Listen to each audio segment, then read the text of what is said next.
इस वीडियो में मैं जिस पहली खबर पर बात करने वाला हूं वो खबर मैं आप लोगों को 2-3 महीने पहले बता चुका हूं।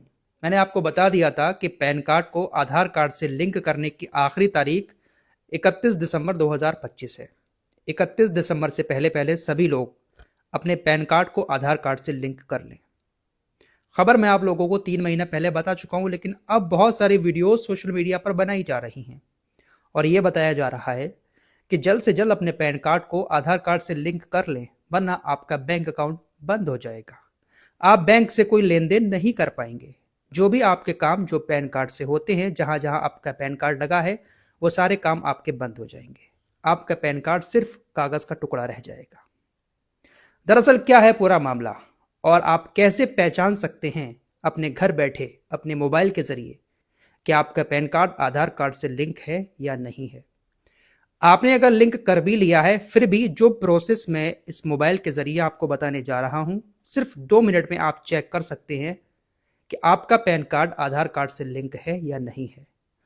अगर लिंक है तब भी आपको पता चल जाएगा, और नहीं है तब भी आप अपने मोबाइल से घर बैठे सिर्फ 1 मिनट में पैन कार्ड को आधार कार्ड से लिंक कर सकते हैं।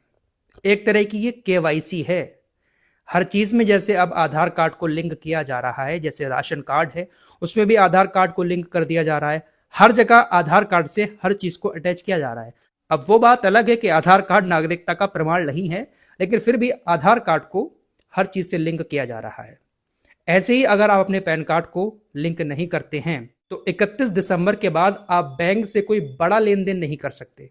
बैंक में आपके अकाउंट में पैन कार्ड लगा हुआ होता है तो आप जितने चाहे पैसे निकाल सकते हैं, लेकिन अगर पैन कार्ड लगा हुआ नहीं है तो आप 50,000 से कम रुपए निकाल पाएंगे। 50,000 से ज़्यादा रुपए नहीं निकलते हैं। ऐसे ही जहां जहां पर भी पैन कार्ड लगा हुआ है, आपका पैन कार्ड जो है वो इनएक्टिव हो जाएगा। फिर मान्य नहीं रहेगा कि आपके पास पैन कार्ड है। आधार कार्ड से पैन कार्ड लिंक नहीं होता है तो पैन कार्ड डीएक्टिवेट हो जाएगा, फिर वो किसी काम का नहीं रहेगा। भले ही आपने अपने पैन कार्ड को आधार कार्ड लगाकर बनवाया था, लेकिन फिर भी आपको एक बार चेक करना है कि आपका पैन कार्ड आधार कार्ड से इनकम टैक्स की वेबसाइट पर लिंक है या नहीं है। कैसे करना है आइए मैं आप लोगों को बताता हूं। इसके बाद कुछ मिडिल ईस्ट की भी खबरें हैं। मिडिल ईस्ट में कभी भी ईरान और इसराइल के बीच जंग शुरू हो सकती है। इस टॉपिक पर भी बात करेंगे, लेकिन पहले आपको मोबाइल की स्क्रीन पर लिए चलते हैं, क्योंकि ज़्यादातर लोग मोबाइल का ही इस्तेमाल करते हैं। लैपटॉप पर भी बता सकता हूं, लेकिन लैपटॉप सबके पास नहीं होता है, इसलिए आसान भाषा में मोबाइल की स्क्रीन पर चलिए। आपके मोबाइल में गूगल होगा या क्रोम ब्राउज़र होगा, उसको आप खोलेंगे और सर्च करेंगे पैन आधार लिंक। जैसा ये लिखा हुआ है ऐसा ही लिखेंगे, पैन आधार लिंक। सर्च करेंगे और उसके बाद यहाँ पर एक वेबसाइट खुलकर आएगी, इनकम टैक्स डिपार्टमेंट होम। इस पर टच करेंगे तो इस तरह का एक पेज खुलेगा। बहुत सारे ऑप्शन यहाँ पर होंगे। थोड़ा नीचे जाएंगे तो यहाँ पर एक ऑप्शन दिखाई देगा, लिंक आधार। इस पर आप टच करेंगे। फिर आपको थोड़ा सा नीचे जाना है। यहाँ पर एक ऑप्शन दिखाई देगा, एंटर पैन नंबर, एंटर आधार नंबर। तो आपको यहाँ पर अपना पैन नंबर डाल देना है। तो मैंने यहाँ पर अपना पैन नंबर डाल दिया है और नीचे वाले बॉक्स में आधार नंबर डाल दिया है। अब मैं थोड़ा सा ऊपर करूँगा तो यहाँ पर लिखा हुआ आएगा वैलिडेट। इस पर टच करूँगा तो यहाँ पर दिखा रहा है कि आपका पैन कार्ड जो है वो आधार कार्ड से पहले से ही लिंक है। तो इस तरह से लिखा हुआ आएगा, your PAN is already link to given Aadhaar. Aadhaar number मेरा नीचे दिया हुआ है, यहाँ पर पैन कार्ड है तो ये ऑलरेडी लिंक है। आप भी ऐसे ही चेक करें, अगर आपका पैन कार्ड आधार कार्ड से लिंक होगा तो इसी तरीके से आपको दिखा देगा, और अगर आधार कार्ड से लिंक नहीं होगा तो आगे ऑप्शन आएगा इसके बाद लिंक करने का। उस पर आप क्लिक करेंगे, टच करेंगे तो आपका पैन कार्ड आधार कार्ड से लिंक हो जाएगा। सेम वेबसाइट ऐसे ही खुलेगी जैसे मैंने शुरू में बताया। आपको पहले बॉक्स में पैन नंबर डालना है, दूसरे में आधार नंबर, वैलिडेट पे क्लिक करेंगे इस तरीके से और आपका पैन कार्ड आधार कार्ड से लिंक हो जाएगा। तो आप चेक जरूर कर लें कि आपका पैन कार्ड आधार कार्ड से लिंक है या नहीं है। तो इस आसान प्रोसेस के जरिए आप अपने पैन कार्ड को आधार कार्ड से लिंक कर सकते हैं। देखिए कितना आसान था चेक करना भी, और जिनका नहीं है वो आराम से लिंक भी कर सकते हैं अपने घर बैठे। सारा काम घर बैठे हो जाता है। तो आगे से अगर कोई भी वीडियो ऐसी बना रहा है कि आपका पैन कार्ड खराब हो जाएगा, आपको लिंक करना है, ये करना है, वो करना है, तो डराने से पहले पूरा प्रोसेस भी बताया करें कि ऐसे ऐसे प्रोसेस से चेक करें और ऐसे लिंक करें। आइए मिडिल ईस्ट की तरफ चलते हैं। दरअसल खबरें आ रही हैं कि इजराइल को ईरान से कहीं ना कहीं थोड़ी घबराहट महसूस हो रही है। इजराइल को ऐसा लग रहा है कि आने वाले वक्त में ईरान हमारे साथ एक बड़ा युद्ध कर सकता है, क्योंकि ईरान अभी भी लगातार अपने मिसाइलों के भंडार को बढ़ा रहा है। इजराइल के प्रधानमंत्री बेंजामिन नेतन्याहू लगातार अमेरिका से भी बात कर रहे हैं।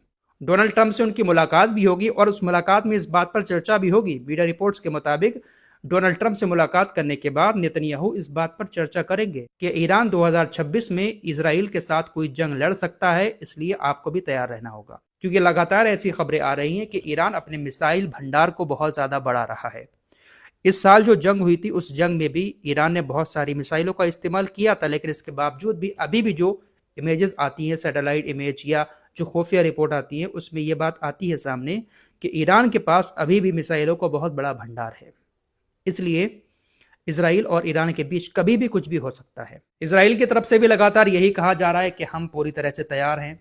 ईरान की तरफ से भी पलटकर कहा जाता है कि हम पूरी तरह से तैयार हैं। और दोस्तों, इस बात को हम झुटला भी नहीं सकते। जिस तरह से इस साल पहले बयानबाजी हुई थी और अचानक से ईरान और इसराइल के बीच जंग शुरू हो गई। ये जंग गाजा को लेकर नहीं है। ईरान और इसराइल के बीच अगर कुछ होता है तो वो गाजा को लेकर नहीं होगा, बल्कि ईरान जो परमाणु हथियार बना रहा है उसको रोकने के लिए इसराइल ईरान के साथ लड़ाई शुरू कर सकता है। इस साल भी जो जंग हुई थी वो गाजा को लेकर नहीं थी। ईरान ने बहुत सारी मिसाइलें छोड़कर इसराइल के अंदर तबाही मचाई थी।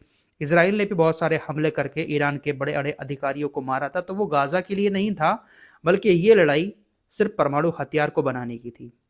अमेरिका और इसराइल चाह रहे हैं कि ईरान परमाणु ताकत ना बन पाए, लेकिन ईरान लगातार परमाणु हथियार बना रहा है और लगातार अपने यूरेनियम को भी बचा कर रख रहा है। हमले बड़े बड़े हुए थे, लेकिन ईरान का परमाणु प्रोग्राम पूरी तरह से खत्म नहीं हुआ।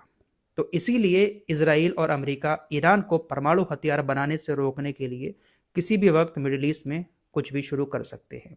फिलहाल एक खबर और है, गाजा में सीज फायर चल रहा है। सब कुछ अभी जैसा था वैसा ही है, कुछ बताने लायक वहाँ नहीं है। इंसानी ज़िंदगी अभी भी बद से बदतर है। ठंड का मौसम शुरू हो चुका है और ठंड में गाजा के अंदर बारिश भी होती है। टेंट में पानी भर जाता है, जिससे बहुत मुश्किलों का सामना वहाँ पर लोगों को करना पड़ रहा है।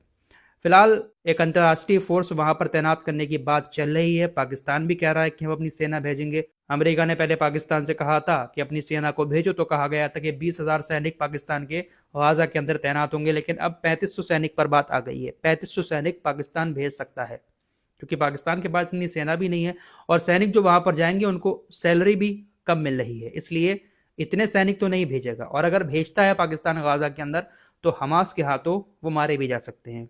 पाकिस्तान अमेरिका के बीच बहुत बड़ा फंस चुका है। अमेरिका लगातार प्रेशर डाल रहा है कि अंतर्राष्ट्रीय सेना जो तैनात की जा रही है उसमें पाकिस्तान अपने सैनिकों को ज़रूर भेजे।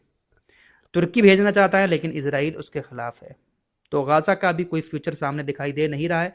बस जैसा था मामला वैसा ही चल रहा है। इजरायली सेना हमले करती रहती है आतंकवाद को ख़त्म करने के नाम पर, और उसमें लोग मारे भी जाते हैं। तो यही सब मिडिल ईस्ट के अंदर इस वक्त चल रहा है। फिलहाल इस रिपोर्ट में इतना ही। कुछ और खबरों के साथ फिर हाजिर होंगे। अपना ख्याल रखिएगा। अल्लाह हाफिज़।